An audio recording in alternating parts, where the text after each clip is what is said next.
Te lo digo porque soy tu madre. Te lo digo porque te quiero. Es por tu bien. Soy tu madre y madre solo hay una.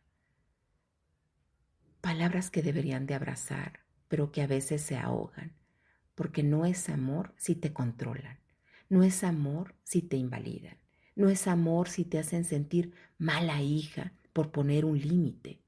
Hay madres que aman y hay madres que dominan, pero lo que hacen disfrazado de sacrificio. Y si tú no obedeces, entonces eres ingrata, egoísta, desconsiderada. No les importa cómo te sientes, solo cómo las haces quedar.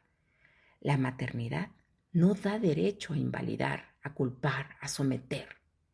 Ser hija no te obliga a dejarte destruir y poner un límite también es una forma de sanar la herida materna.